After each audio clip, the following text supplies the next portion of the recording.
Essa situação do Palmeiras, o jogo que foi contra o Flamengo, inclusive um jogo corrido, um jogo pegado, o jogo inteiro, foi um jogão, como a gente falou ontem aqui, e o Palmeiras chega desgastado para esse jogo contra o Corinthians, enquanto que o Corinthians, como o Vamp falou, chega com os titulares poupados, jogou contra a Portuguesa do Rio com todos os reservas.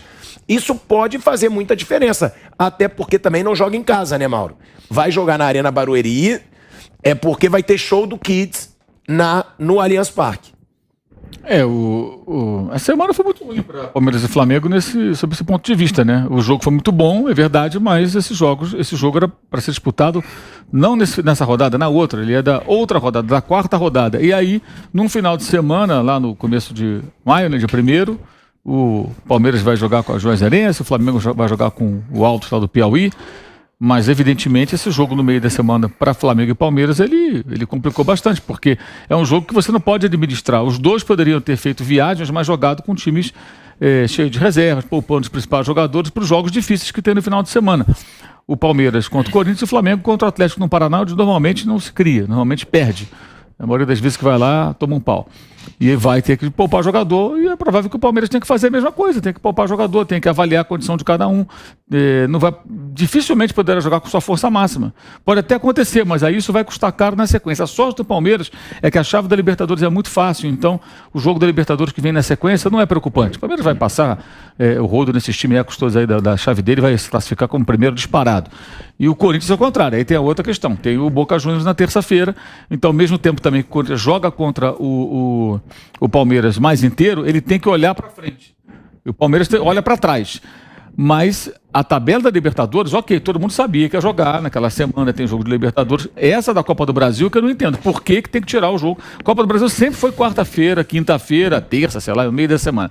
Aí desde o ano passado ele pega alguns jogos e coloca. O São Paulo fez um assim no domingo no ano passado. Do nada surge um jogo no domingo. E isso interfere, porque você mexeu na estrutura da semana inteira. O cara faz o planejamento. No caso do Palmeiras, jogou contra o Ceará, fora de casa, né? Não, em casa. Depois saiu para jogar contra o Goiás, fora de casa. Aí na sequência ele jogaria contra a Juazeirense. Aí ele pega o Flamengo. Bom, aí na sequência, quem que vem aí? O Corinthians. Pô, peraí. Um jogo fora, o Flamengo e o Corinthians. Qual seria o normal? Seria o Juazeirense, o Corinthians, aí lá na frente o Flamengo, só no outro final de semana. Seria muito melhor, evidente que seria melhor. Você espaça um pouco mais. E nesse ano, com o calendário mais apertado, pior ainda. Mas o que me chama a atenção é que os clubes não reclamam. Nenhum dos dois. Ninguém fala nada, todo mundo aceita ali quietinho. Deveriam ter esperneado na hora que isso foi anunciado. Não sei se foi a televisão que quis, provavelmente sim. Sei lá quem é que pediu. Mas deveriam ter reclamado, porque isso afeta diretamente.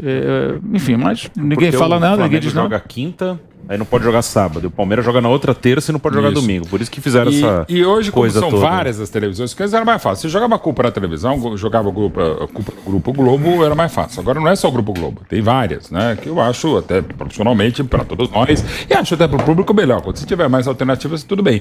Só que aí que tá. E aí não é fácil, não é mais o Manuel Flores, é uma outra pessoa que eu confesso não saber quem é que cuida da tabela. Agora você tem que ajustar todos os interesses num calendário que já não cabe com todos os interesses de televisão, de todos os grupos, e agora são 15.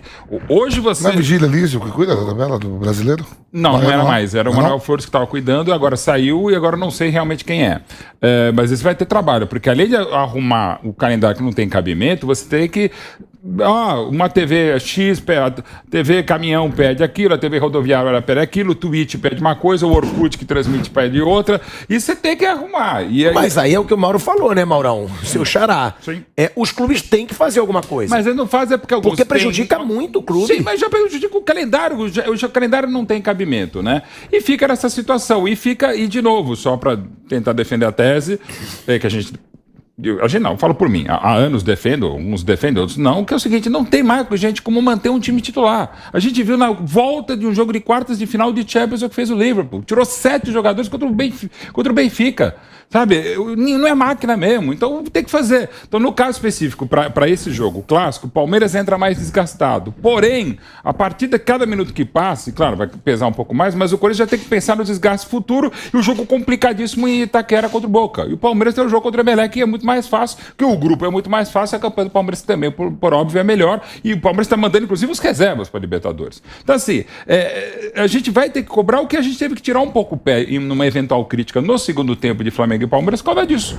O Flamengo pregou a partir dos 20 minutos, como o Palmeiras parecia pregado desde o banco de reservas no segundo tempo inteiro. Então o ritmo do jogo não fica tão legal. E aí que a gente tem que falar mesmo, é muito jogo para pouco futebol. A gente acaba não tendo jogos legais que a gente poderia, porque não tem cabimento. São muitos jogos estaduais, o que eu não acho que deva acabar, mas racionalizar estadual, racionalizar a Copa do Brasil e, dentro do possível, nos pontos corridos, racionalizar o Brasileirão. Como o jogo de quarta, que foi um jogaço. Foi, mas podia Foi um ter sido jogão. melhor ainda, porque o segundo tempo as equipes morreram, pregaram. E, eventualmente, amanhã pode não ser tão bom o jogo do lado do Palmeiras, porque está desgastado, e do lado do Corinthians, que, eventualmente, o Vamp também nisso pode falar muito melhor que a gente. O jogador do Corinthians, claro que é um Palmeiras e Corinthians, é muito importante, é brasileiro, o Corinthians começa muito bem o Brasileirão, mas terça-feira tem Libertadores. Então você, tem essa pauleira aqui, depois tem Boca Juniors, ainda aqui em casa. E detalhe, né, Bruno? O Boca, que tá com o técnico, o Batalha, pressionadíssimo. O Sim, jogo contra o os dois, Corinthians é o sim. tudo ou nada Boca pro não tá treinador legal. do Boca. Já tem aí rumores lá na Empatou, Argentina. não foi agora na semana? Não, já tem rumores na Argentina que ele vai ser demitido. Que ele vai ser não tá jogando demitido. É o tudo ou nada pro Boca Juniors, pro treinador do Boca Juniors, como disseram os Mauros. É um jogo que pro Corinthians ele tem que jogar contra o Palmeiras, já pensando na próxima semana, porque é um jogo muito decisivo, já que ele perdeu pro Always Ready lá na altitude da Bolívia, né? Tá todo mundo com 3 pontos, né, nesse grupo aí do Corinthians, né? Todo mundo ganhou em casa e perdeu fora. Então é um jogo importante, é um jogo que agora quem vai jogar em casa é o Corinthians, né? Por enquanto ninguém perdeu em casa. Então, se ele perde ponto em casa, ele fica pra trás. Ele vai ter que recuperar fora, ou torcer pra mudar um pouquinho essa lógica desse grupo. Que Depois por ele sai enquanto dois, né? Depois ele sai duas. Joga fora com o Boca e com o Deportivo Cali. Aí só volta pra casa no Always Red na última rodada. Então é importante vencer esse jogo. Ele tem 2 jogos duros na sequência. E essa questão de calendário é uma coisa que dá pra ajustar. Vai ter uma coisa muito absurda nesse fim de semana. O Fortaleza e o Ceará não vão se enfrentar, que era programado, né, o clássico cearense nessa rodada, porque o Fortaleza vai jogar a final do estadual com o Caucaia. Assim, você coloca até o jogo do estadual à frente do brasileiro. Sei lá, agora esse ano é ano de eleição, é tipo assim, a eleição presidencial vai ser adiada porque vamos fazer uma eleição de um estado só e então joga pra depois. Não tem sentido.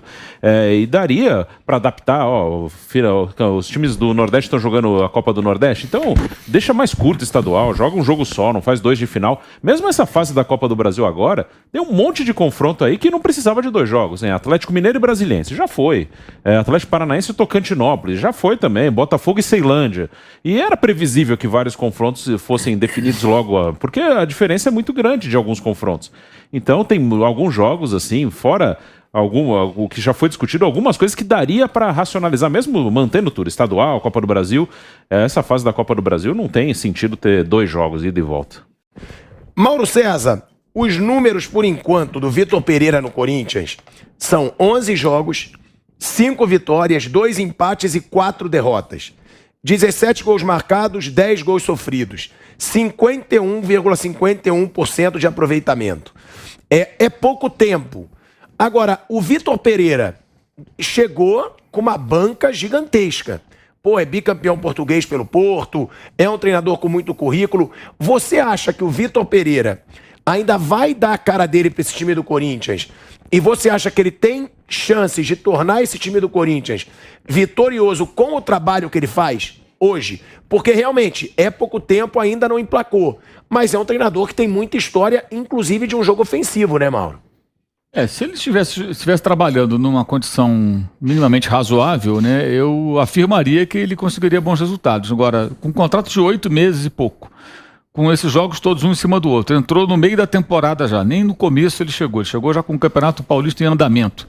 Não participou da formação do elenco, né? Agora pediu um lateral direito e tal, mas os jogadores já estavam lá. Ele não recomendou ninguém.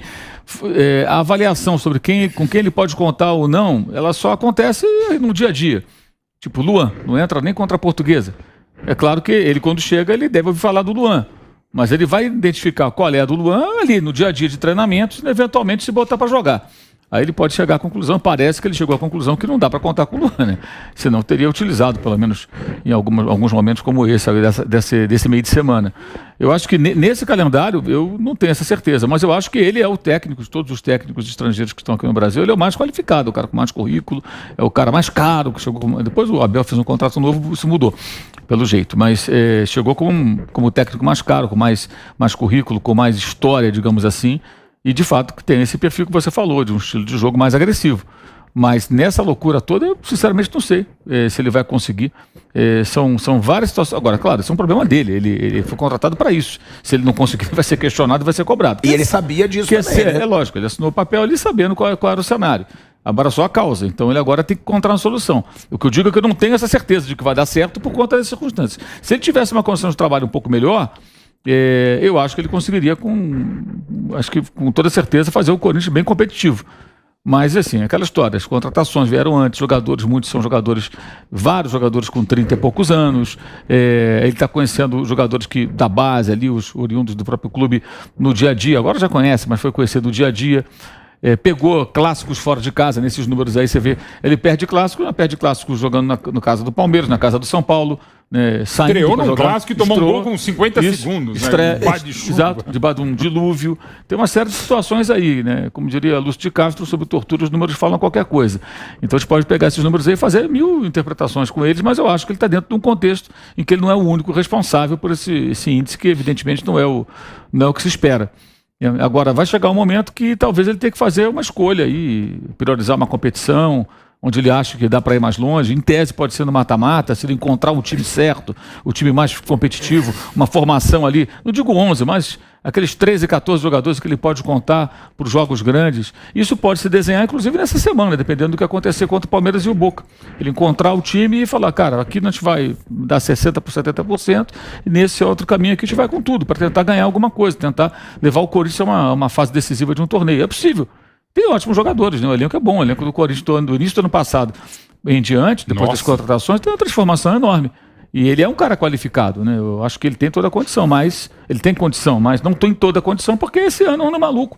E esse calendário é completamente idiota. A Copa do Brasil não poderia ter jogos de ida e volta, tem que ser tudo jogo de ida só, como é lá fora, na Europa. Jogo de ida, sorteio o mando de campo. Muito simples, sorteio o mando de campo. Então vai jogar Juazeirense contra Palmeiras, sorteia. Deu Juazeirense, joga lá em Juazeiro. O Palmeiras joga em São Paulo. Aí na próxima fase, o Palmeiras vai jogar, digamos, contra o Atlético Paranaense. Os dois jogaram fora de casa primeiro, sorteia. Um jogou fora, o outro jogou em casa, inverte. E você segue o barco e vambora. E o pior, né, Mauro, é que o calendário, ele ferra mesmo os principais times. Claro, os que mais investem, os que dão mais espetáculo. Pela competência. E aí isso, que acontece? Porque são os que mais disputam competição. Você tem Flamengo, Palmeiras, Atlético Mineiro, o próprio Corinthians, os times que investem. Então, em todas as competições, e aí o calendário, que é patético, como diz o Mauro César, ferra esses principais clubes. Pior que patético. Mas assim, e aí, de novo, entra o interesse da mídia. Um jogo só, a chance da zebra é maior.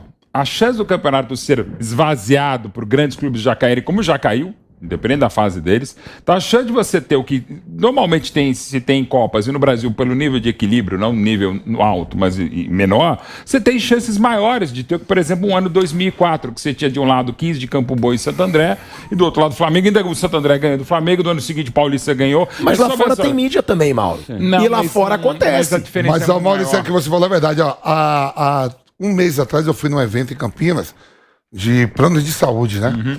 Fui lá, ficar lá no stand, o Paulo Nunes, eu. E aí, a diretora desse plano de saúde, uma das chefonas, falou: pô, você viu o prejuízo que a gente. Elas conversando, eu tava escutando, né? Você viu o prejuízo que a gente teve? Que foi lá no Sul, saiu o Grêmio Inter da Copa do Brasil, e eles patrocinam a Copa do Brasil, que é TV. Eles já não tem Grêmio e Inter na Copa do Brasil. Sim, mas é o que eu falo. Lá fora também tem mídia. Você tem que valorizar mais os clubes do que a mídia. É mais difícil, até porque, inclusive, mas é bom pros clubes, Maurão. É bom para os clubes. É bom porque não dá. Você vê que todos os treinadores, aí clube e mídia estão juntos. O clube e mídia, porque não é a comissão técnica e os atletas, é o presidente. Eu falo, não, eu quero ter mais garantia na Copa do Brasil. E outra coisa, e isso é fato. Mas você vê os treinadores indignados, né? Principalmente o Abel Ferreira, que já bateu muito nesse calendário. Sim, aí batem nele. Ele fala a mesma coisa que todo mundo fala, mas só o Abel que fala. Né? O Crespo, que era mais cordato, muito mais educado nesse aspecto que o Abel, falava a mesma coisa. Tele Santana falava há 30 anos, o calendário era muito pior quando o Vampeta jogava, o Luxemburgo, mas sobra só pro Abel. Agora tem uma coisa assim. Mas calma aí, sobra pro Abel pra mim pro lado positivo, tá? Não, eu acho uma baita coragem dele. Não, fala, ele desafiar então não vinha trabalhar. Eu acho também, mas assim, fala, pô, ele já sabia, todo mundo já sabia. Se é o caso, então eu vou sair aqui e vou tomar sol, porque eu sei o calendário absurdo, a gente fala isso há 200 anos e continua sendo mais chato do que é.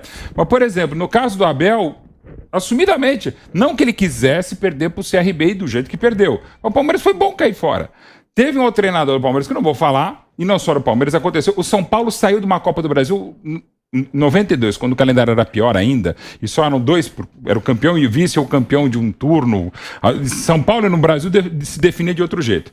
O São Paulo abriu mão de jogar a Copa do Brasil e deu para o Palmeiras jogar a Copa do Brasil, porque era um calendário absurdo, inclusive porque tinha viagem para a Espanha, jogar os torneios que o São Paulo venceu também com o Tele Santana. Então, olha o absurdo que era. O São Paulo abriu mão de uma Copa do Brasil para deixar o Palmeiras jogar. Já aconteceu, não tanto tempo atrás, que o Palmeiras fez de tudo para perder uma Copa do Brasil, para poder ser campeão.